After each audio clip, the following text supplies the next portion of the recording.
I want to go to Bahrain. A brutal and bloody crackdown is happening on this tiny island kingdom. It's being called an international humanitarian crisis today.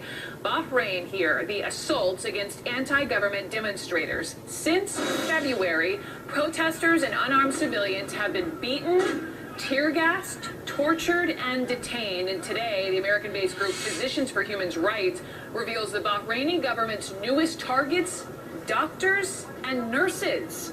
The group says security forces have detained and tortured more than 30 doctors and medics since the uprisings began, and it calls the abuses horrific, systematic, and surreal. Joining me now, Lyon, who recently was in Bahrain, and the first obvious question is, why target doctors and nurses here? Yeah, well, that's a really good question. That's what Physicians for Human Rights went to investigate, and they say they believe that these doctors are being targeted because they are on the front lines treating the wounded civilians and protesters, and they are eyewitnesses, incredible eyewitnesses at that, to what Physicians of Human Rights is calling atrocities committed by the government. What types of atrocities, what types of abuses are we talking about here? Well, they say that doctors are being beaten, they're being detained without reason. They also say that patients are being beaten, and that they say that they have forensic evidence. This is the first human rights report to come out with forensic evidence that the government has been shooting birdshot into the villages and tear gassing unarmed civilians. So I'm hearing you say you added patients in there. So it's doctors, nurses, patients.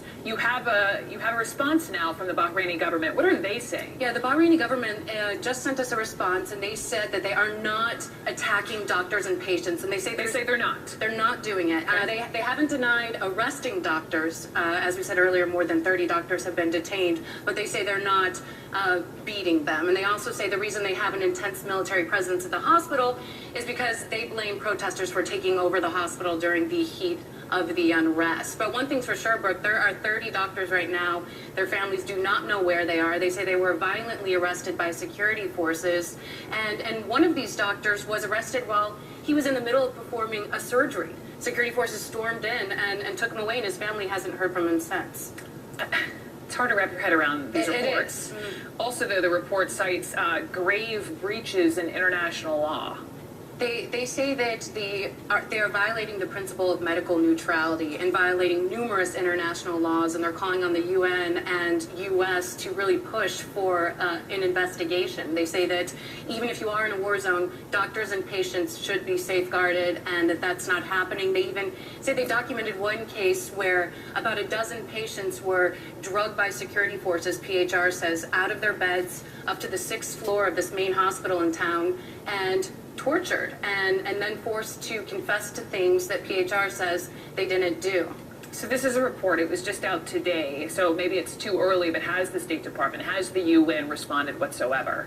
Due to the holiday coming up, there hasn't been much response quite yet, but one thing's for sure, it's definitely creating a lot of noise and getting even more people to focus on what's going on in Bahrain right now, because I've been on your show several times talking about this. This is not the first credible international human rights organization to come out and say that the Bahraini government is committing atrocities against its citizens, and now doctors in this case. So you mentioned, you and I were talking multiple times last week, and one time you sat down and you were telling me about this woman who said her husband and her father were detained in Bahrain, and she was so furious she was on a hunger strike as a result. Here's what she told you last week.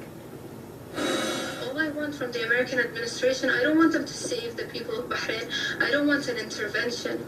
All I want is for them to stop supporting the Al Khalifa regime, who have proved now more than ever that they are corrupt, that they care only about their thrones, that they are willing to kill and torture. So what's the update, Amber, on her and her husband and father? Well, that was Zainab Al-Khawaja, and her father, an internationally known human rights activist, was detained. And on her 10th day of her hunger strike, when she was getting very weak, she'd been to the hospital. Yeah, she had been to the hospital for treatment. She refused an IV, though, and went back home and was lying in bed. And that's when the family was put in touch with her father after numerous human rights organizations complained.